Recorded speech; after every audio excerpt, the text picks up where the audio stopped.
new house bill. You know this one. Uh-oh. We'll get started. We're going to get started, and they asked me to put the lights on just long enough to make the introduction. Philmore Wass spent a considerable number of years out here on Libby Island. He's graced us with his presence tonight, and we certainly appreciate it. He went to school here, way back. He followed my mother. My mother was here in the early 1900s and went to school here. So I'm very proud to present Mr. Wass, who will give us a great presentation.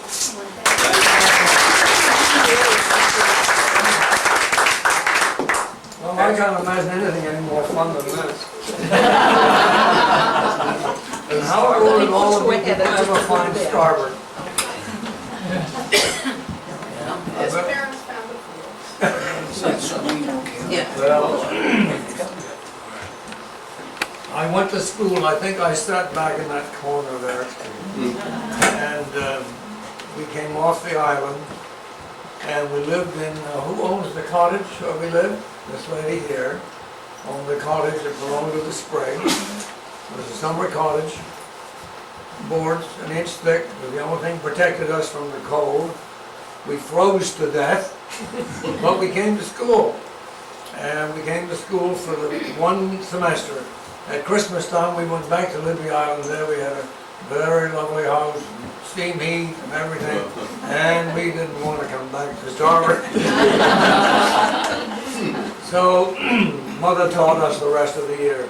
But a woman by the name of Thompson, I think, was our teacher. And I think her husband had an old sloop that he used to sail in and out of it. Don't think it had a motor. And we'd see him sitting somewhere out in the wind, coming back and forth. But I can tell you a lot about Starboard in the old days that probably a lot of you don't know. Because I was here in it would have been 1922.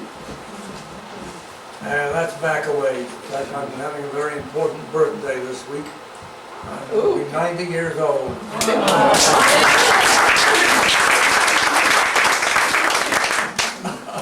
My wife's sitting back there. She married a young guy. He's 96, you know.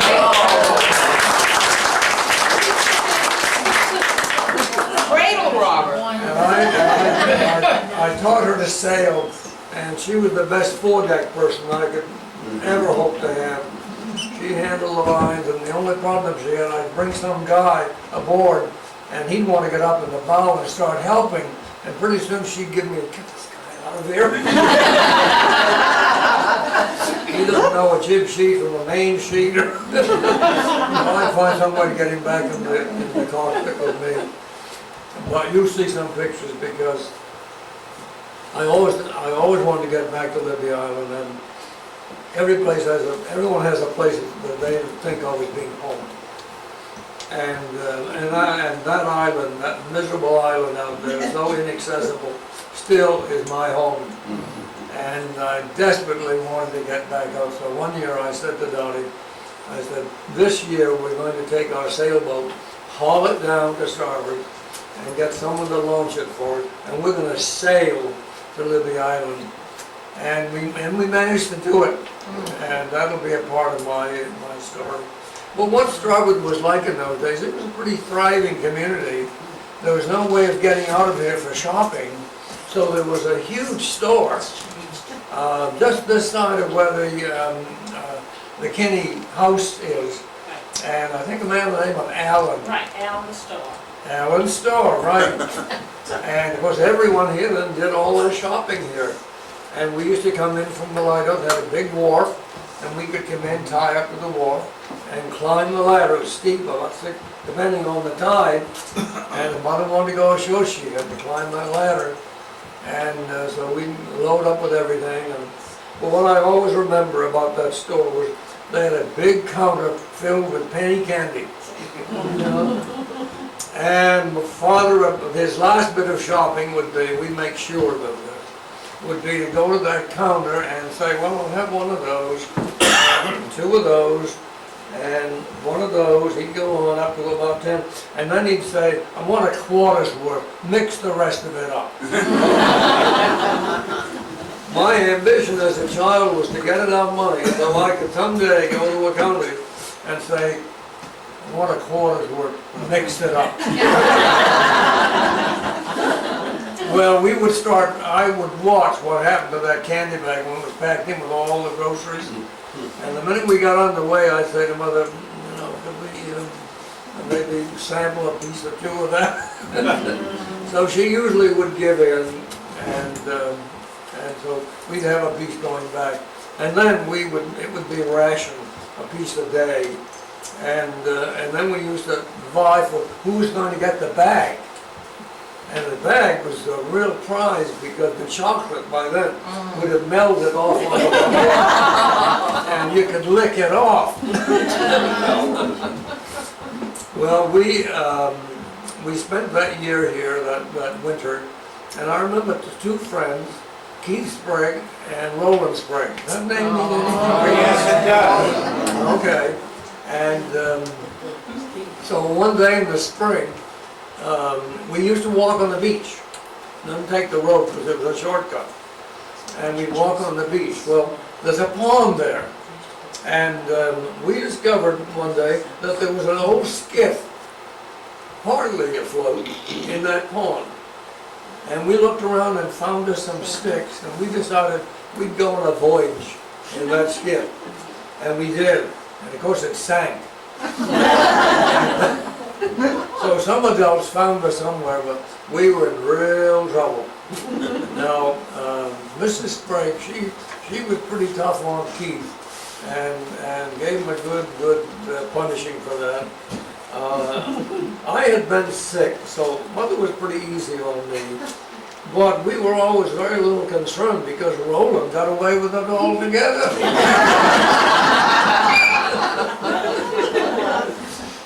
You know where that Sprague family lives, some of you? Yes. Well, it's right on the edge of the field. Probably not there anymore. Where Willie Popham lives. Yes. Right, the yellow house. Yellow house. And that family, Arnold Sprague came from that family. One of the young men from that family, I don't know how he ever got there, how it happened, but I used to see him, he'd be in the summer, this beautiful, beautiful athletic sweater on with a big R on it, something, and big square shoulders. I used to admire that. Someday I'm going to get me one of them. But he got away and got to college. Now, I don't know any more about him than that. Do any of you? Quentin. Quentin, Quentin, okay. Quentin Sprague. they call him Spike. Quentin Sprague. He went to Ohio. He was on the Ohio State football team. How about that? Well, Was that's he Roland's interesting. brother? Roland's brother? Yeah, and Daddy's their father's brother. Well, then we were most dependent on Jim and Alice Sprague. Uncle Jim and Aunt Alice. Now, you know, they're the Pettigrew family. That red house right there is where they live. And whenever we came in, and Mother, when she went to Libby Island, Dad was 45, Mother was 35. And a young woman will be stuck on that island for 5 years or more without hardly ever getting ashore, and with a family of kids, and all the work, no appliances, of course. Everything had to be done by hand. And in addition to that, she taught us around the kitchen table for a number of years. And I try to picture, Mother never complained. I mean, she lived to be almost 100, minus about 3 months. And as long as we were together as a family, she was perfectly happy. And I was born on Whitehead Lighthouse Station. Any of you know what it is? It's down at Sprucehead, Rockland. And Father was a second assistant keeper. Well, he got a chance to be head keeper on Libby Island, and I don't think he had any idea where he was taking his family. And as I wrote about this in my book, I said we were, all of us, now wait, I was only 2, but the rest of the people in our family think we were all standing probably on the bough of the hibiscus. That name mean anything to you? Yeah, Okay. Now in English was the captain. Herman of that. Ingalls. Herman Ingalls for many, many years. Well, they brought us supplies to the island, and when you had to move, they moved you. So we were probably standing on the deck and saying, Dad, when are we going to get there? We kids, well, pretty soon we got there. But we looked, and here is this, just a big chunk of green. There was grass, not a tree in sight. And out in the middle of the ocean, and we had left Whitehead, and you ever know where it is? It's near Rockland. It's a beautiful little harbor light. Mother used to take my older sister in the pea pond and row or sail ashore. She had a boat sail, so Hazel could go and take a piano lesson. And then they would sail back. Now compare that with Libby Island. Little island right at the mouth of the harbor. Little You island, see right. the horns and the boats. That's right. Right. Down right there. And a beautiful little island. And on my 70th birthday, I got back to the island. I knew all about it from stories, but I never been there. So I got back on my 70th birthday. And it was what a contrast between that and Libby Island. So I don't think Father really knew. His family all came from Addison. And so I think he wanted to be near family. And it was a promotion to be head keeper. But here we were. And we stayed there. Dad was there for 21 years. And we were there for some years. Some years we had to go ashore to go to school. But I came here one year, went back to the island. Next year we're in Machias, and Mother rented a little place. And that was the second year. Third year I was in Machias. Fourth year, we had a regular teacher who came to Libby Island and stayed the whole year. Now her name was Carol Richardson. Came from Hoytown near Machias. Any of you know that name? Yes, Yeah. I knew her, yes. Okay. Well, she had 1 year at the normal school, and she came to be our teacher for a year. There were about 8 kids, and we had a schoolroom in our house on the second floor. And so when I was writing my book, I said to myself, I've got to find Carol Richardson to talk to her about her year on Libby Island. And so I had friends in Machias. We tracked down the family, and I found that Carol was in not a nursing home, she was. Senior apartment in our house. Yes, that's right, thank you. Help me out. Oh, you can. And so my brother Irwin and I went down, I called her, we're living in Honolulu at the time, and I called her and said, Carol, yes. I said, this is one of your old Libby Island pupils, Philmore. Oh, she said, I can't believe it. So the next summer, Irwin and I went down and spent an hour with her talking about those days. And now, she had a relative, I think it was Roy Sprague. Would that be possible? Her mother was she was a Sprague before she married the Richardsons. So Oh, she was okay. part of the Nemaya Sprague family. Yeah. Mark Sprague. In fact, I was in Bucks Harbor a few years ago, and someone said, oh, there goes Roy Sprague. I said, I think I know him. I said, does he have a finger with the end cut off about that first joint? Yeah, that's Roy, I know him. I remember telling everyone, we had a dog, and the dog bit me one day.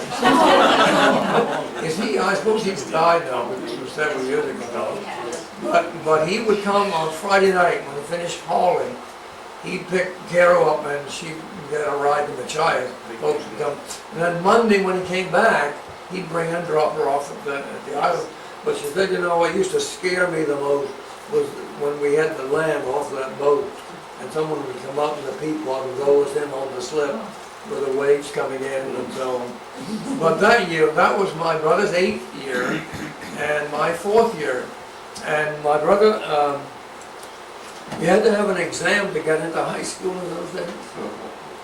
And so the exam came, and there was a whole section on geography. And Carol realized, well, I haven't taught Irwin any geography. What are we going to do? She said, I know what we're going to do, Irwin. you and I will study some geography, then we'll take that test together, which they did. So he got into high school without any trouble. Well, in spite of this intermittent kind of an education, my older sister went through normal school, became a teacher. My younger sister, next in the family, became a trained nurse with her RN from a hospital in Biddeford. My brother went to business college for a couple of years, went to the Coast Guard and finally retired. And I started out, I went to normal school in Machias, 3 years, taught 2 years, came back to University of Maine, got my bachelor's degree. The next year I went to University of Iowa and got my master's degree. And then a few years after that, I got a PhD from Columbia University. And so people, how did you get from Libby Island to Columbia University? Well, I said, that's quite a story. So sometimes I kiddingly tell people, I'm Dr. Phil. How's that working for you? I usually get a rise out of that. Well, life on Libby Island, it would be pretty hard for anyone to imagine what it would be like. We were isolated. We got ashore maybe in the summer, someone that would go ashore to get the mail and do shopping. And then in the wintertime, maybe every 2 or 3 weeks. But we were pretty much dependent upon ourselves and what was on that island. Now, I want to talk to you a little bit about our food. That island, you ever wonder why there are no trees on that island? When all the other islands are loaded with trees? Well, I had to find out. Because the middle of that island, you could land a plane out there. And I found out, Charles McLean, what do you know his books? He wrote 4 books on the islands on the coast of Maine. Charles He McLean. was a professor in the college. That's right, Dartmouth. Yeah, he's written on the entire coast of it. That's right, Yeah. 4 volumes. Well, anyway, he and I were, we spent some time together, and I helped him a little bit on the part about Libby Island. When he found out that Libby Island was being farmed back in the late 1700s, and my brother, I guess one of my playmates, and I, we were always digging around, and we found a cellar hole. And so we were just digging, don't tell me, ask me why we were digging, but we finally came on some china. And we thought, China? My gosh, we must have dug through.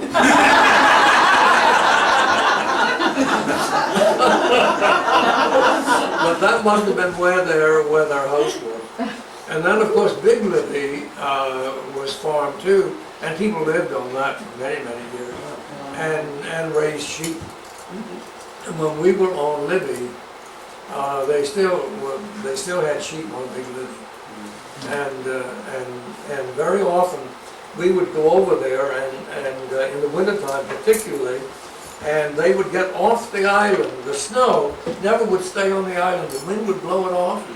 And so there would be maybe 25 or 30 feet of the snow, and you'd think they thought it was solid, and they'd drop down through. And so we would have to go over. I didn't do it, I was too young, but my brother and my dad would go over there and try to push those sheep up through the snowbank, back on the island. And they'd get up there, and one of them, the leader apparently, would look around, see something back down at the bottom, and he'd hit and lead the whole group the track again. But they raised sheep on that for many, many years. Now, the trees, can you imagine an island more thickly treed than a stone island? Well, Libby, both of them were exactly like that, I'm sure, at one time. But then they came to begin to farm it, and so they began to cut the trees off. And they cut the whole middle out of it, I think. And, and if you went from that to the edge of the island, there were lots of little knolls. If you kicked one, it would be a stump. So there were trees all around the edge for a long, long time. So I finally wrote to University of Maine, the forestry department, and asked them, how come these islands no trees? We would try to grow a tree, and it wouldn't grow. It would grow a little bit, the salt air would hit it, it would turn brown, and it would die. And so he said, well, what happened, they farmed it, but they left a rim of trees around the edge. But then, when they had the big lime kilns in Rockland, they scoured the coast of Maine for trees. Because all those lime kilns were fired by wood before. And so they cut the rest of the trees off Libby Island. And when it got so thin, then the rest of them died because of the salt air.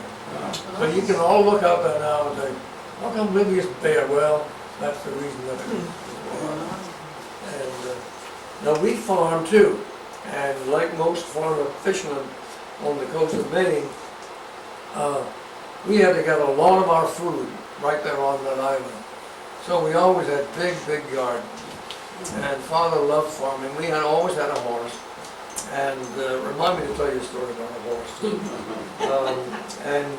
But we farmed everything.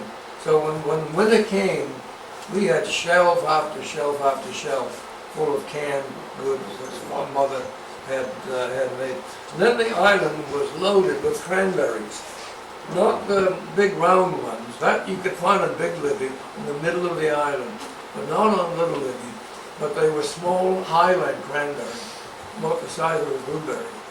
And when they became ripe, the island we kind of divided up between the keepers, and then we would pick one by one. And so when that was done, Mother would can those, and we'd have shelf after shelf after shelf of cranberries. And then we go on Stone Island, and Stone Island, up toward the head of it, there is a raspberry patch. I don't know how we found it though. So we go and pick raspberries. So we can all of those. So and then, How did you get always onto did- Stone? Beg pardon? How'd you get onto Stone Island? Well, we found a place on this side of the island. Wow. There was a place that we would get in with a peapod. But then, we depended, well, Father was did lobster fishing. He had about 50, 60 traps. We all were involved in that. I can begin to scratch and build you a lobster trap. Anybody like one? I can do it.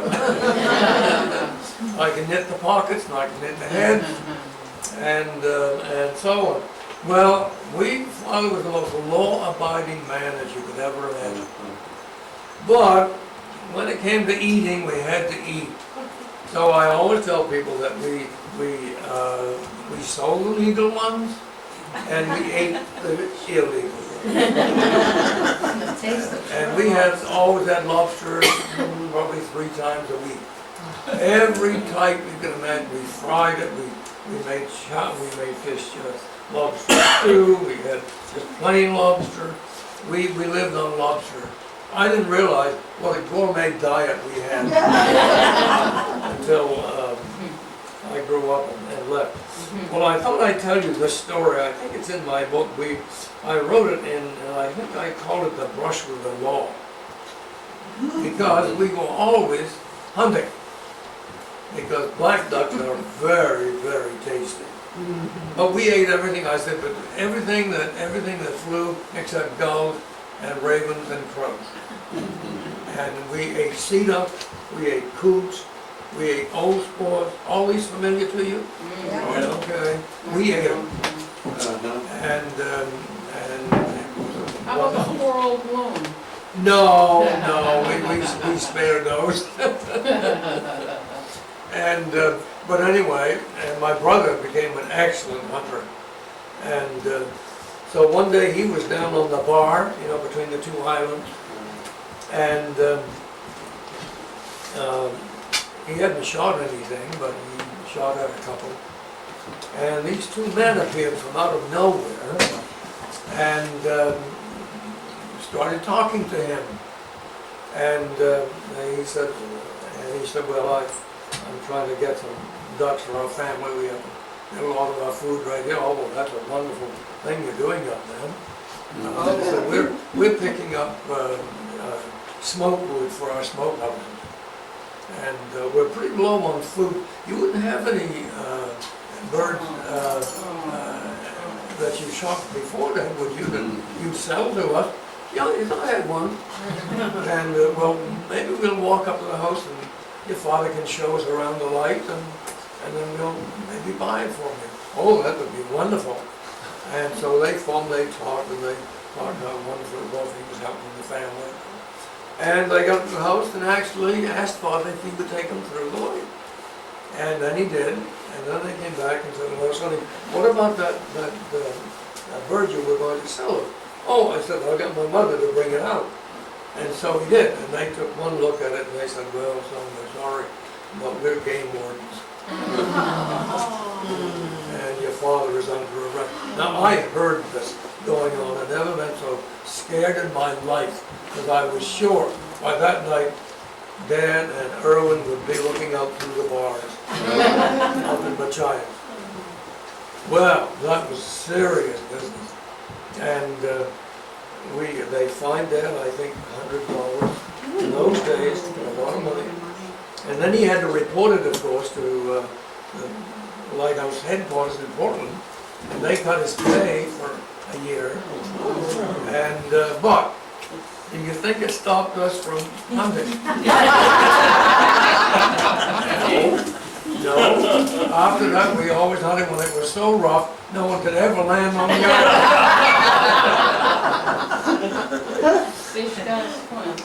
That article was first published in Down East magazine, called Brush with the Law. And in fact, they published the first 5 articles, I think, in my book in the magazine. Well, we have some pictures to show you here. I told you we wanted to get back to Libby Island. This boat is a 21 foot. You know, California has no harbors, so they began to design boats that were ocean sailing boats. You can sail them in the ocean, and then you can put it on your trailer and take it home. Is that like a Jensen boat? What's that? The Jensen, is that like a Jensen sailboat? It might be. This is an RK-20. There were several makes that they had, and we bought this one in outside a place outside of Boston, 21 feet long, and it was one that we used to take to our church reunion up in Brooksville and live in it while we were there. And we soon realized that if we didn't pull the gangplank up, we wouldn't have any privacy. The little kids were always coming up, peeking in. See what was going. So anyway, this year, 1984, I said to Dottie, this year I'm going back to Libby Island. And so we had a good trailer with it, and we hauled it down. And I think I had called Richard Pettigrew before I knew the whole family up there. He said, you know, we can get you in the water. And so we came down. So Dorothy's already aboard. She's ready to go. And so Richard, they had a marine railway there, I think, for a while. Some way of getting boats in the water. And so he got it down, and it was just going to float off when we hit a sandbar, and it came right back out of the water. So there was a young man, I wish I could remember his name. Bobby Ralph's, Danny Sprague. What is it? Danny Sprague. Danny Sprague, you got it. And so Richard called up to Danny, who was out there, said, bring your boat around and put a line on Mr. Wass's boat and pull him off. And so Danny came in and put a line on the boat and fastened it on his transom and put on the power, and the first thing that happened was the plank came right out of the transom. And Richard said, come on, fasten it to something solid. Now come in and get Mr. Wass in the water. And so the next time, why, I can hear that motor. Is he still around? By the Yes, way? he is. He lives in Machias, well, Larrabee. Lives in the, give him my best, will you? I sure will, yes. And so we got in the water, and that day we sailed out around Libby. And probably one of the greatest experiences I've ever had, just to be in my own boat, sailing around Libby Island and looking at it and examining it. And so then the next day, that night, I remember going out and looking at the stars.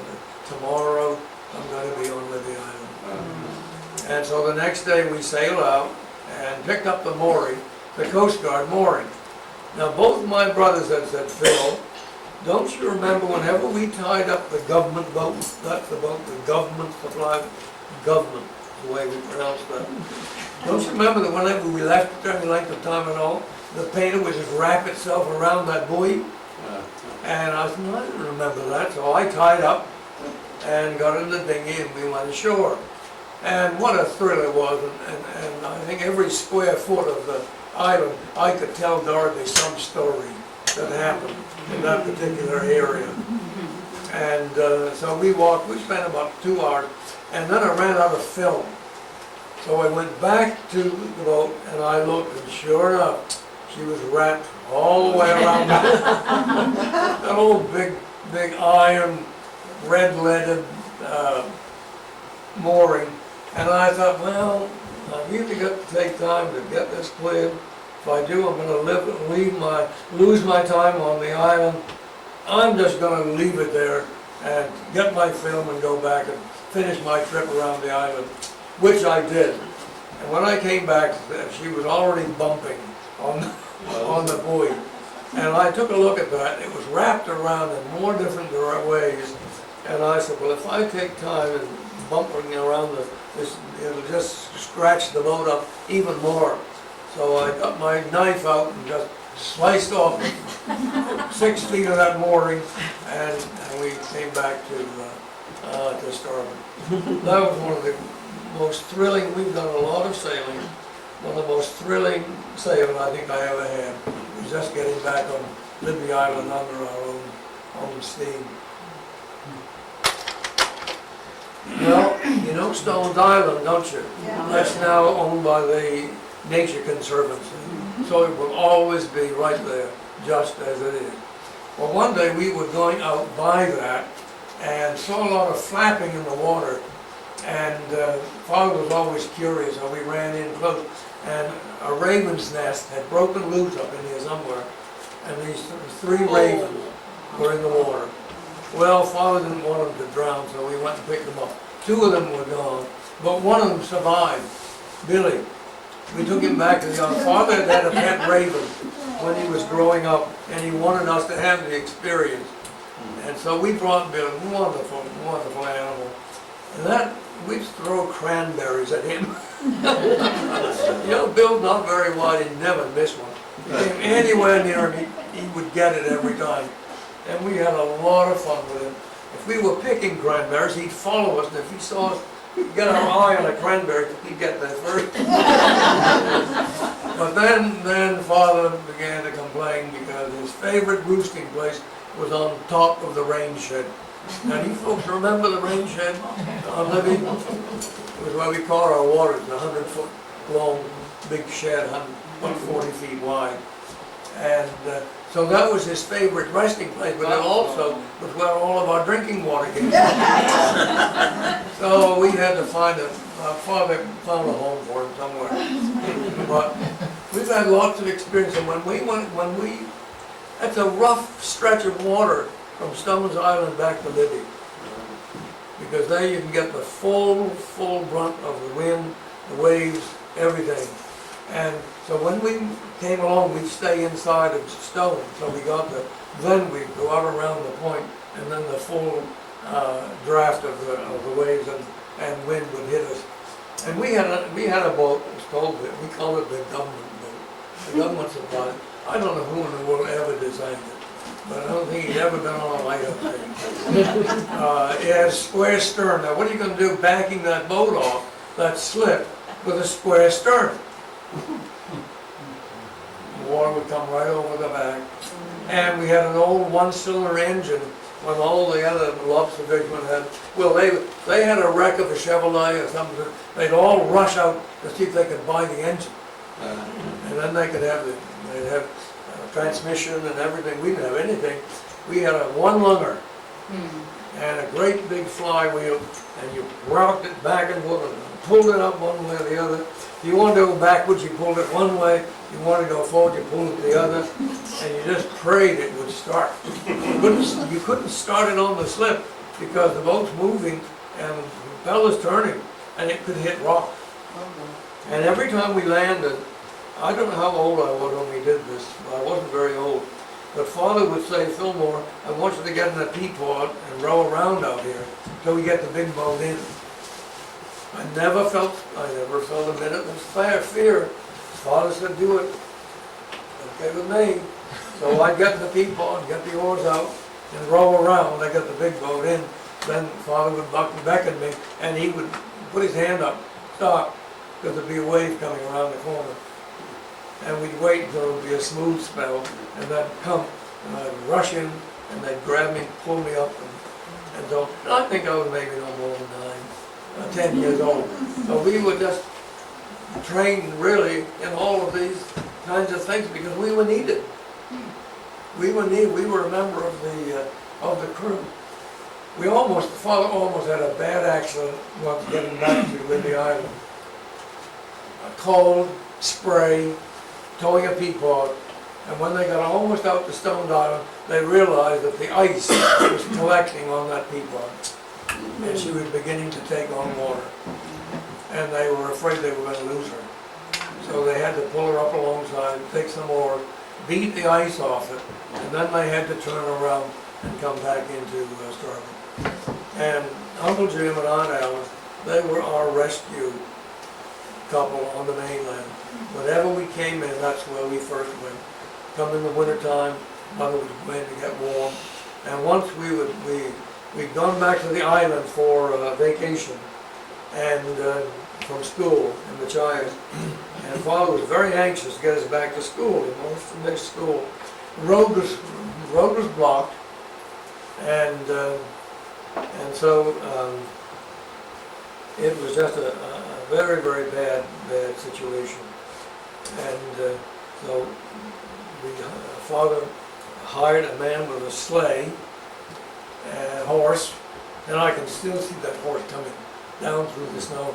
The bells, we had bells ringing, and Aunt Alice had heated soapstones in the oven, and we wrapped all up in those, and he had a blanket, bare blankets, a big heavy blanket, and we got in that sleigh, and the horse, thank goodness, was not a slow plodder. He would trot, and so we went up to the Kennebec turn and went into Machias that way, because we lived that way. And so we did that, probably about 10 above zero, but we got back home. And then another time, my brother and I, we always went back to the island for Christmas, wouldn't miss that for anything. And but there was a big storm threatening, and of course, in many years these roads weren't plowed. None of you remember that, but many years there was no plowing these roads. You just isolated there. And so we knew, when we got down there, that there was a blizzard coming. And if we went to the island and that blizzard came, our car would be locked in for the winter. Well, we were at the age where we were going to dances and basketball games. All the funniest thing in the world was all the good-looking girls were Lubeck or East Machias. None of them in Machias, I don't know why.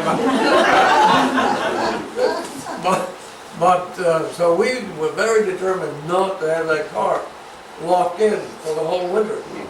So we said to Father, well, could we take the car back to Machias and get it out? Well, he said, no, but I need you to land on the island with your mother. But he said, after you do that, then you can take the teapot and roll down.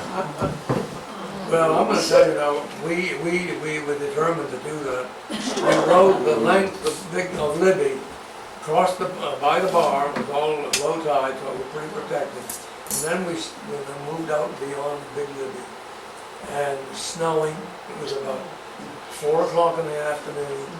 And when we stopped the bow of that peapod out beyond Big Libby, the wind hit us. And right away, we had the good sense to wait a minute. But we're never going to make it. So we wheeled around and rode back to the boathouse and pulled the boat up. Found Mother had been on her knees in her bedroom praying that we'd have sense enough to come back.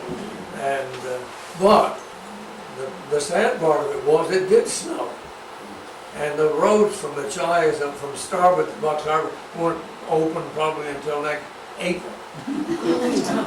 So we were long. Well, we finally we wanted to get ashore yet to get the house warmed up, and so my father had not had much experience with a house with plumbing in it. You know, the plumbing was outside. We didn't worry much about it freezing.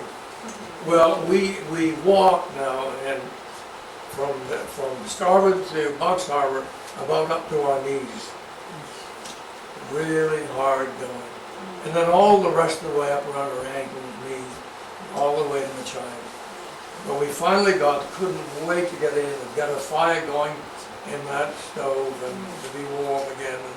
And so, and after we got it going, we looked and the steam was just spouting off that stove. Hadn't drained the firebox inside, and so it had frozen up. So we didn't get to bed that night till 12 o'clock. And that was a long, long, hard day. But living on that island wasn't a picnic, I can tell you. You all know what Libby Island, so we don't have to talk about this, but you know how big it is? No. 40 acres. About 40 acres. Is that It's about a half a mile long and about a quarter of a mile wide. It's not very wide, but quite long. And of course, the highest part of the light. This lighthouse was built, by the way, in Madison's administration. I think the year that it opened was 1823. So it's been there a long time. And while we were there, I found an old shipwreck journal in the attic. And in it was a record of all the shipwrecks on Libby Island from 1850 to 1900. And there were 36 ships wrecked right there on Libby Island. Gives you an idea how many ships there were and what a dangerous place it was. And then there were 2 shipwrecks while we were there. And I was one of the first, my sister and I were, I think, the first people to get on one of them. The Coast Guard got the man off, but then my sister and I walked across the bar and got up there and got in the cabin. What an amazing, I was 8 years old. And we knew if it was a total wreck, you could take anything you could get your hands on that you could carry away. So we salvaged stuff off that ship for a whole winter. All the lead pipes and copper and bronze and all that kind of stuff. Remarkable experience. But that was 1925, 1927. Now, did any of you know about those wrecks? Marjorie. I read a book. Marjorie wrote a book about it. Oh, okay. Yeah. That's interesting. You know, I never found anything out about who the captain was until about 4 years ago. I was speaking on Beals Island, Yes. and a young woman came up to me after, and she said, "Mr. Wass, did you know that my grandfather was the captain Right. of that ship?" I think his name was Beals. I don't recall, but I had printed in my book, I had put the wrong name, and she called me, and we corrected it, so, but I don't recall. But he went back to Beals Island, and they had a yearbook for their high school. And so they asked him if he'd write a story about it for their yearbook. Yes. And I said, my gosh, any chance I could get a copy of that? She said, oh yes, she said, I'll get a copy for you. And so after all the years, I finally found the full details of the mistakes that captain made and how she happened to get wrecked on Big Libby Island. I woke up that morning and looked, and here were these tall posts in the fog, like today, in the fog, over the water, over where there was some fence posts, but not as tall as these. And then the fog gradually lifted, and it was this huge. She had 600 cord of pulpwood. 200 on the deck. And when she hit, it just kept right on going. And so the crew walked ashore on that pulsating, floating pulpwood. Yeah. And only the mate fell through and broke his leg. And they went back and got him. And got him out of there. And the Coast Guard saw the wreck and came and picked him up before we got there. But, so 2 in 25, 27. So it probably is one of the most dangerous places on the coast. They would try to get into Machias Bay for protection, because those islands protect Machias Bay. That's what they're there for. And another one came in and got on the inside, and then when he went to sail out, we never could figure it out, but sail right smack into Big Libby. loaded with phosphate rock. And my father and my brother went over, and the captain, the ship was just straight, no damage, sitting right up there. And the captain saw them and said, hey, how would you like to come down and have lunch with us? So they went down and had lunch on the ship. Tried all winter to get that boat off, and they could, because she had holed right over a big ledge, and it had gone right through the bottom. So they couldn't, so it just disintegrated. Well, you know what Libby's like, this was the slip that we used to run. Now that, if you know where that is, we had to launch our boat off of that. And it dropped off at low tide about 4 feet. So we always, like some of you people here who live over the point of Maine, we lived by the tides. And, but never had an accident, but it came awfully close to it. You're lucky to have very them good on. seaman. And that's what it looked like. And, you know, as I look back on these now, a few years ago, that whole big pier there was another one that to keep the waves from coming through, hitting the slip. And some storm wiped that out, and was just a big flat, probably 30 feet square, loaded with rock, big timbers, and it wiped that out. And so it destroyed this whole thing. But I understand that the Coast Guard has rebuilt it, you know? Because someone said when they built the solar panels, they had enough money left over, and so they decided they'd rebuild the slip. And so they built the slip and a walkway from the slip to the whistle house in the tower. But we would, in the wintertime, we had to keep the boat inside. And then we had to lower it down, and we had to get Mother in and everybody in up here. And then I think about it, there was a big winch, but there was no brake on it. Now the only brake was a 4x4 timber, and you stuck it under the gears, lifted up on it, and that's how you slowed this boat down, coming down off of it. Well, I can see that thing now, smoking and sparking, and would have a groove in it this deep, and I think, I'm just so amazed that that didn't just crack. But I had an adventure here on this.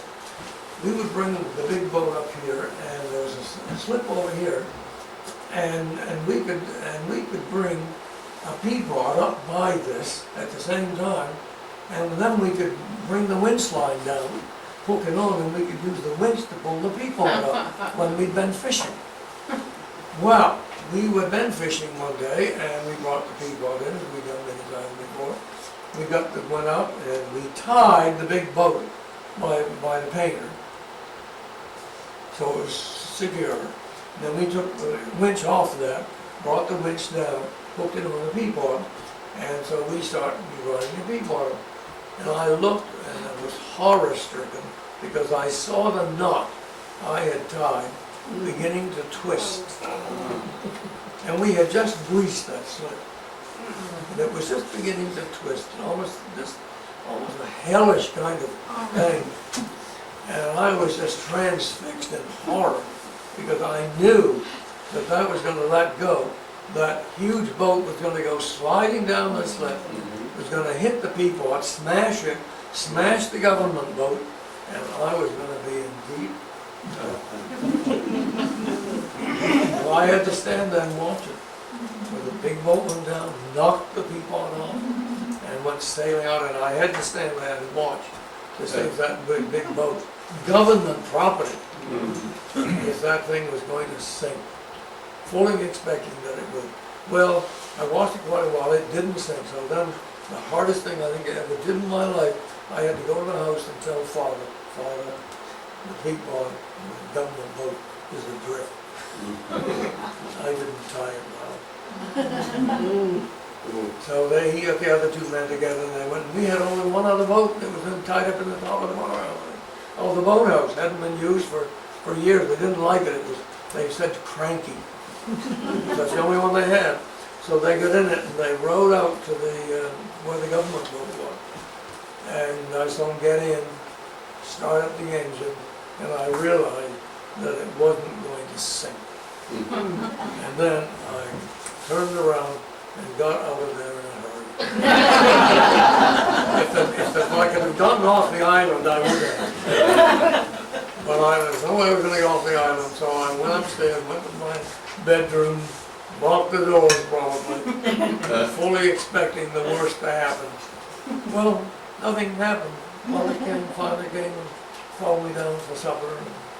And my father, bless his heart, was the kindest, nicest man I ever lived.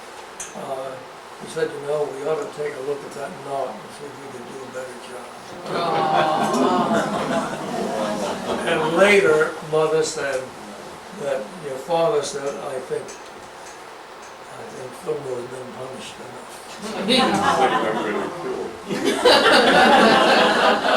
He was a wonderful, wonderful man. Well, this is what I was saying was knocked out just a few years ago, died.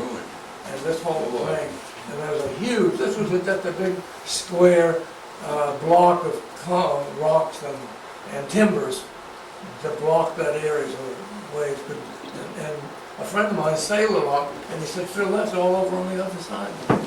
So they took it out of there. Well, that's what Libby looks like, we all know that, I don't need to bend, but you can see no trees. And how are we doing on time? Am I going over time here? Right in here, many things happen, but the most adventurous thing that happened was we have always had a cow in Maine, with the other keepers had made 3 cows. Well, for some reason, every year, Father thought he had to go ashore and get what was called a bull and bring him out to the island. For some reason, I do not know. All I knew was that it was an awful mess that caused a lot of problems. So he would rent a boat somewhere or buy one. They get a seine boat. What a seine boat is, don't you? I don't have to explain these things to you. It's a big wide boat they use for put the seine in. And they bring it out, and there was one place they could bring a boat in and get it so an animal could walk through this and up on the island. So they would tow it out and put a walkway of some kind, and the boat, they'd lead him off, and then he didn't have any other place to go but up on the island. Well, they did that with one bull one day, and I remember this, and he just very obediently seemed to go, and he went up, got up on the high part of the island there, and took a look around, apparently didn't see the heifers anywhere, and turned around and marched right down and back into the water and headed back for starboard. So they had to get the people and get the rope and go to the lasso and tow him back again. And this time they took him right up to the barn and locked him in for a couple of weeks. But someone asked me not too long ago, well, what happened? Did your father take that bull back? I never thought of it. No, that bull was very smart because he wasn't going to have a get back. He was going to be a lot of beef dinners all winter long. And then, of course, the miracle would happen. That cow would have a little tiny, beautiful bossy. And Father and Mother, we'd have that's amazing. I don't understand. Well, if you notice, she did a lot of hooking in the stumps. Well, she was looking for that bossy, and she finally found it.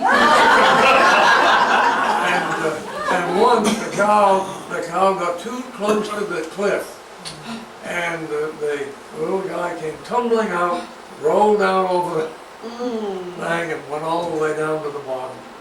And he was very rubbery, so we didn't have any trouble. Well, I remember we were standing right here, and I realized there was no place on Libby Island where you could get out of the wind. No place. If you went inside of a building. There were no cliffs, no trees, nothing. But it was a beautiful island. In the summertime it was delightful. And my father we used to fish on the outside of the island. There were some reefs out there. And he used to bring us down through it, scared me to death. He didn't seem to be worried about it. There's a long, by the way, there's a long reef that makes off the end of Big Libby here. And before we got there, 2 years before, they had some Navy men stationed during World War I and one of them was one of the keepers, went fishing out here, and a rogue wave came up and turned that boat over and dumped them into the, of course, this is about 50-degree water probably. Well,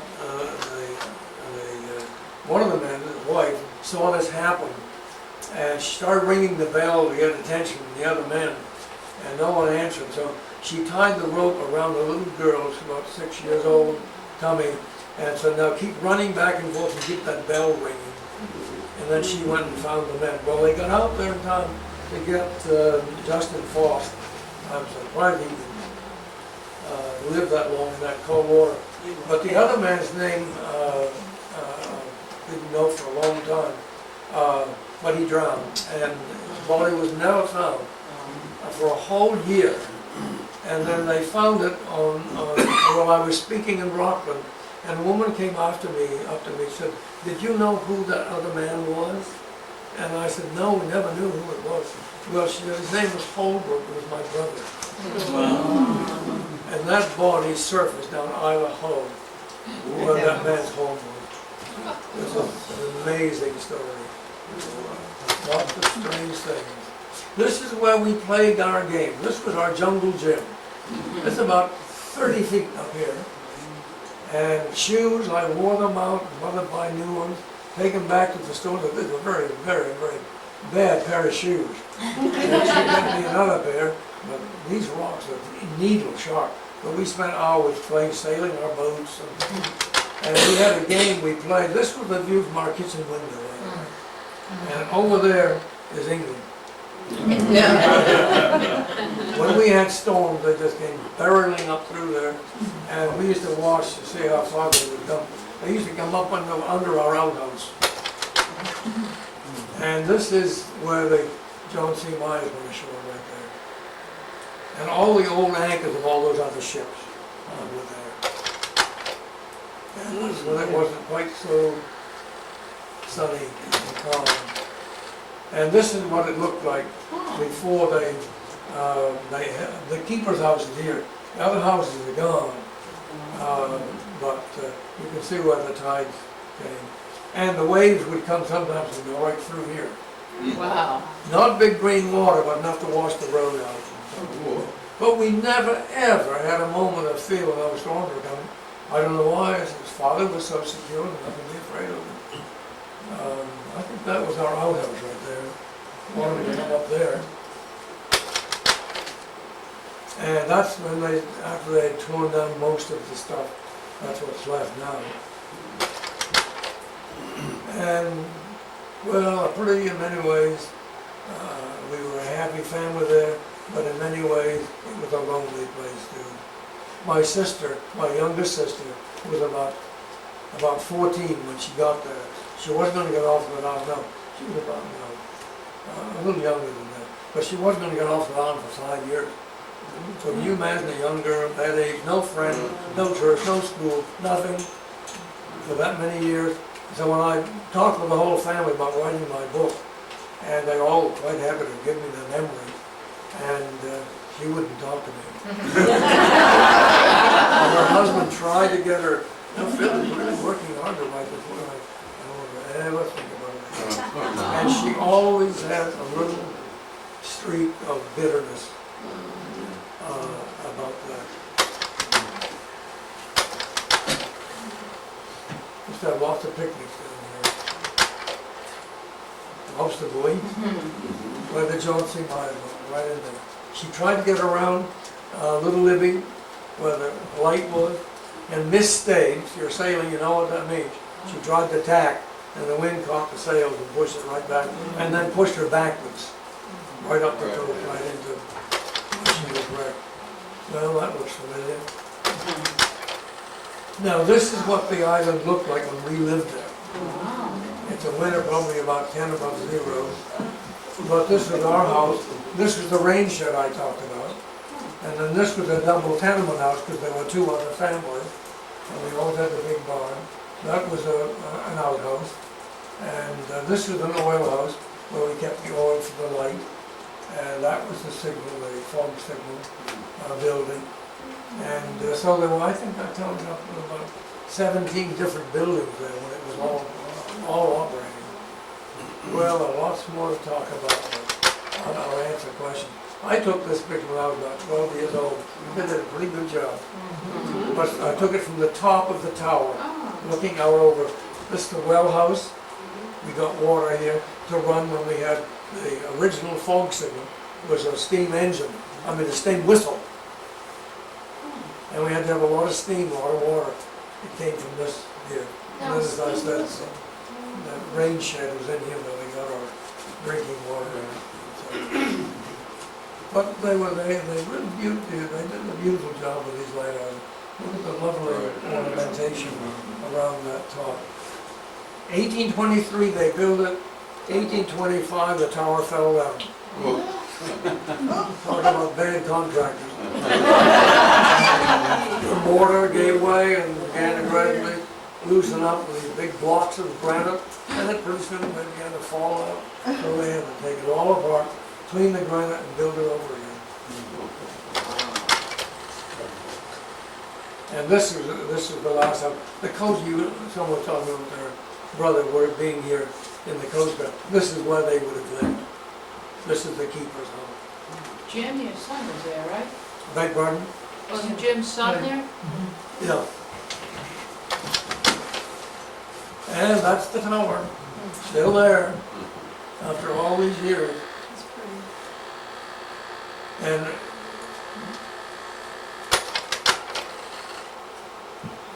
my sister, I think was 17 when she got to Libby.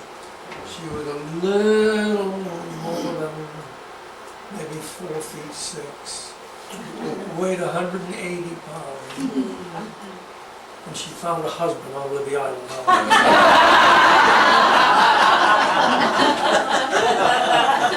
This guy right here fell madly in love with her. And so she said, well, George, I have plans. I'm going to finish high school. I'm going to go to normal school for whatever time it takes. I'm going to be a teacher. I'm going to teach for a while. And then if you're still interested in mine, come and talk to me. Well, it all worked out. Listen, they had a wonderful marriage. And they were on 4 different lighthouses together. That first year they went to Franklin Island, down Muscongas Bay. You know what that is, about mid-coast Maine. And one-man station, so they were there alone. Their first year married, all alone on that island. And by this time, Hazel had, well, she went to visit him before they were married. And when he came off the slip, she noticed the water slopped over the bow of the dinghy he was in. Once she got in, he said, hey, they're going to have to sit in the bottom of this dinghy. Because you sit up in the seat, you tip it over. So she had to sit down and all 180 pounds of it. And so after that, she decided, maybe I better. And diving had just begun to become a topic that people talked about on the radio and so on. So she decided she was going on a dive. It was a heavy scale, but she followed it very faithfully all one winter. And when she went ashore the next spring to Louds Island, you know the area of the coast, there was a settlement there, they had a store. And when she went in, she said, where are the grain scales? What are the grain scales for? Oh, no, I just wanted to, I want to weigh myself. And well, the woman said, hey, well, you look sick, what happened to you? You sick all winter? And so Sis went in and got on the grain scale, and she lost 60 pounds. Whoa. Now, the wonderful part is she never, ever put it back. She gained a couple of pounds and said, I go on toast and tea for a while. But they were a wonderful couple. Had a great life together. And I guess that's it.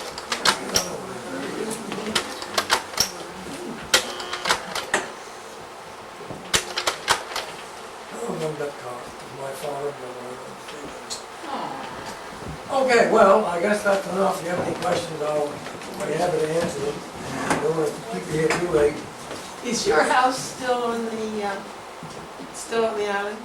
I beg your pardon? The house you lived in, is it still on the island? No, there's nothing's on the island. Just the tower and the whistle house. Oh, really? Yeah, that's all. You can't see it from where you live. The only place you can really see it is at Jasper's Beach. Yeah. And after you get down there far enough, you get clear stone of Eagles Island. You see it? Yeah. And where do you, Got another 20 minutes. okay. Yeah, oh, well, you could see it from the point of Maine, because there's nothing in your way of that. Well, I envy you. I got a question about Starboard Cove. What's that? About Starboard Cove, in one of your pictures, you saw the sailboat on the trailer. Yes. And on the other side of the cove, you can see the middle point, the little causeway that runs down the Well- island just as you cross the Well, bridge. that's Eagles Island. No, he's right, he lives there, that is his little nubble, It- it's the little Oh, nubble. okay. Yeah, if you just go out All here, right, out here I to know the what you- shore. Yeah. And you can look over Eagles Island. Yeah, See it. when you go out on the Yeah. middle point, you're on this side of the creek. Right. And you're looking right over to the Yeah, bar. over Eagles. Yeah, I could see it. What memories do you have of that? Any about what used to be there, or what went on there? No. It looks just the same as it always is. And there were some stories about having had a mill race or a dam, or on a sawmill, Well, you know, they did that in a lot of places. but not here. No, no. No, I wouldn't know about You spoke about Mrs. Thompson and her Yeah. husband had a sailboat. Yeah. That would be Della Thompson. that. Della Thompson. And the man would be, they called him Ferd. Ferd, that's right. Yeah, That's right. I can still see that old boat. I think the name was Lulu, maybe? the Lulu. Was that the youngest Charles Thompson? Which Thompson was it? No, it's his brother, I think. That's right. Well, now, she was our teacher here. Yes, Yes. Well, that year that we were here. yes. We've been listening to the foghorn for the last 3 days, and I was wondering what it feels like when you're under it. Well, you know, I was talking with our friends here from, by the way, our friend from New Jersey when we were here. The only time we were aware of it was when it had been blowing for 3 days and stopped. In the middle of the night. Now, you mentioned steam whistle. Was the sound similar? What kind of sound did? It wasn't too different, but it was more of a, when they, 928, they put in the big diesel engines. Just pumped air, that's all they did. To blast out through a trumpet. And it went down, That was exactly the way it how did I do? Well, when they were changing over, we were very curious to know what's the new one going to sound like. And I remember they turned it on the first time we heard it. And my brother and I were deer hunting up in Wesley one day with a light snowfall. And it was very quiet, and my brother and I, oh my God, that's Libby Island's foghorn. You could hear it just as clear and plain as could be. Weird though, because my brother had a girlfriend, her name was Thompson, and they had a home right here in this area somewhere. What was her name? I can't quite remember. But he and I would go ashore and we had to get back to the island. Well, I got done with my girlfriend before he did. But he knew that we couldn't go back to Libby after dark, and we certainly couldn't go back in the fog. So I'm down at the Peapod waiting for it. And I waited and waited. Well, I waited some more. And finally he showed up, but by that time it was fog as thick as you can imagine. And we now have to row back to Libby Island. And so we started out and we were following the fog signal. Now that's a tricky business because sometimes it's over here. And then it's over here. So we were kind of, we lived in Hawaii for a while, that were, come on, we're pretty wise. We aimed in the middle. And hit the slip right head on. And Father had forbidden anybody ever to be out in that water after dark, particularly in the fog. So he wasn't very happy about it, but we could hear him waving his lantern and shouting. and then we knew he was on the slip. Phil? They tell me the light's not as bright now. What's that? Was the light brighter years ago? The light on Libby? Well, you're supposed to be able to see it some 16 miles, and I don't think that's probably changed. I don't know, but we had what really you would know as an Aladdin lamp. And you know what an Aladdin lamp is, I'm sure. Burning inside of a very fragile mantle, like a Coleman lantern. Still put foot. Yeah. How long would it take you to roast? Well, it was about, it's about 4 miles out there, and we could do it in about 6. You know, we had two rowing stations, so we could move right along, and so it didn't take us too long. Describe this pea pod that you mentioned. So, how long was it? 16 feet, 16 feet. 4 feet wide, And you had 2 rowing stations. 2 rowing stations. Wow. We could really move that. What'd she have for a freeboard? Oh, Couple feet? probably 20 inches or so, 25 maybe.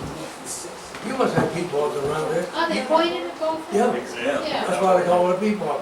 When I speak and I use that term, I usually say, explain it to everybody. But when I talk to a group like this, you know what a peatbod is. They really were the work boat on the coast of Maine for years when they didn't have engines. They rowed to the lobster trap, and those peatbods, they were the workhorse, the work boat. In fact, Father built those. He knew how to build them. He was a very smart man. When he retired, we lived at 40 Dublin Street. There's a house with a tower on it. You go by the college, and then there's a gray house there. And when Dad retired, they bought that house. Most wonderful thing ever happened to us. We'd all live in little tiny rents. But anyway, so in the morning, he immediately started building peatbods. So he'd build one, put it out in the front lawn, put a sign up, $85. Wow. It would be gone in a couple of days. And Mother'd help him keel, lay the keel out, not the keel, but the timber out. Steam the timbers and bend them up, fasten them. So they had a good. Did he steam them? Hmm? Did he steam them? Yes. At the curb? Steam. You showed that on the ancient workshop, steam. Oh, oh yeah, they had to steam them, and you could bend them. How did they steam them? Hmm? How did they do that? In a steamboat, Yep. had to build a Oh, fire. they get the limb, what's the steam? Build a fire, put some, I don't know what I had, but some kind of a container that would make steam, and then run that in the steamboat, so they were totally steamed thoroughly. And then they bend it around the shape. And then you can bend it right up. Yes. Well, you probably know more about this than I do, yeah. go How ahead. did the Coast Guard get the drums of oil out to the island and get them unloaded? Well, you know, for a long time, we burned kerosene, and that came in, what, 5-gallon cans. And they're all boxed in together, so they just unloaded it off the hibiscus. And then when they were, I think when we really got to the diesel, I think they somehow ran a pipeline from the boat that was loaded with the oil and pumped it up that way. There's no other way that they could get it up there. And, yeah. And one other question, what do you suppose your dad was earning a year out there? Tell you exactly, it's $145 a month. But, and no, don't forget now, we're talking about different money. Yeah. Oh, yeah. And because when they bought the house, one of the loveliest houses in Machias, it was owned by the principal of the college, and so beautiful woman had been a stewardess all over the world, so she brought stuff to this house. She was going to do with Italian marble and everything. This Mary Katie was her name. Mary Katie was her name. Who said that? The historian. Yeah, Mary Katie was her name. We thought the place was haunted. Every good house around here is. But anyway, the price was $10,000, and Mother and Dad just wrote them a check for it. Now, you talk about your bull swimming. We had deer swimming in the ocean out of the point the other day. Did you ever have deer swim out? No, we never did. I think probably the tide would get them. But I'll tell you, what we did have for a while, we had mink. And I don't know how they ever would make it out there, but we trapped some of them. And then my last That's time how I we bought was, the house. the last time I was out there, the Coast Guard took me out in a helicopter. But they were doing that wonderful VHF on Light Spirit. And I was a part of that. But anyway, I looked around and there were some droppings from me. They're still out there? Still out there. We live by the time. Yes, so we have I to think this go. man is saying we catch them all. Oh, you have to tell about the horse Yes. story first. I'll end with the horse story. Uncle Jim, now I think I'm right on this, had a horse. Phil, excuse me just a minute. Yeah. We live by the tide, we have to go. Oh, bless you. They live by the tide. Well, There's 8 of us that live by the tide. I think I better, Can we still get a? Yeah, we can go, you can tell the rest of the people. We'll tell you All right. how it goes. all right. You remember it now. I'll remember it. I don't want your version, I want the true version. I know about living by the tide. It's not coming. Watch the cord there, dear. Well. Perry, watch the cord. I couldn't say enough for the presentation. Well, Very good.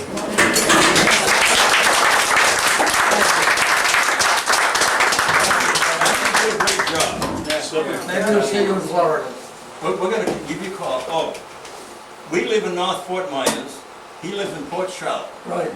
And we're gonna bring him down to the Maine Club down our way and have him put on a presentation. We won't have to worry about the In tide. no time. Thanks, Terry. Yeah, thank you. Very good. Appreciate you coming. Mary, thank you for organizing this. Yeah. These are all tide books, right? Get the windows. Okay, deal. Oh, We'll get the oh, windows. that's right there. I'll Thank be you very there. much. Yep, Thank thank you. you. Good night. Thank you. Did you still want to hear that tide? That Yes. story? Well, one of my friends, he and I were about 7, 8 years old, always exploring, looking at things. And we saw this strange object on the bar between Big Little and Little Little. Well, it was a little frightening, because there were these kind of sticks sticking up in the air, a big round, bulbous kind of thing that they seemed to be coming out of. What was that? Well, we carefully sneaked away, being very, very careful. And when we finally got close enough to look at it, it was a dead horse. Well, the story was that Uncle Jim Sprague had a horse, and the horse got into the grain barrel. And then from the grain barrel, he got into the water barrel. And he just flew into the... Horses can't throw up. What's that? Horses can't Right, throw you up. got the call, Found that's it. right. Yeah. So I guess they just dragged him down to the harbor and sent him adrift. And so the last we saw him, we were heading for the horse latitudes on Libby Island. Still flying his forelegs, heading off the... Okay. Thank you.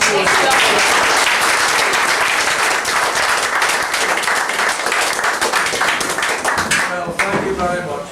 You people are pretty lucky to live here, except when it's foggy. I had enough of that. And I'm sure you could do it just as well. You must know that.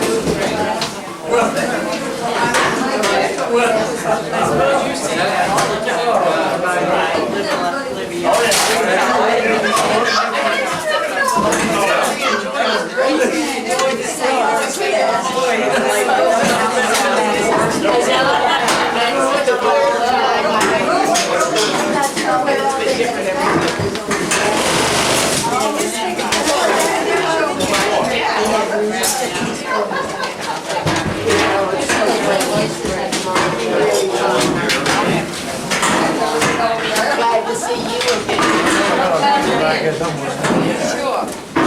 There it is. Take your brother's. I don't want to turn that off. Different time and place. All right, would you hold that for me? Yes. I have to leave the power on here. $15, and it all goes to charity. Well, and we had to like step up and stuff, but like walk up next to it. And we don't take our hotels. Yeah. There we are. Okay. Thanks, Blythe.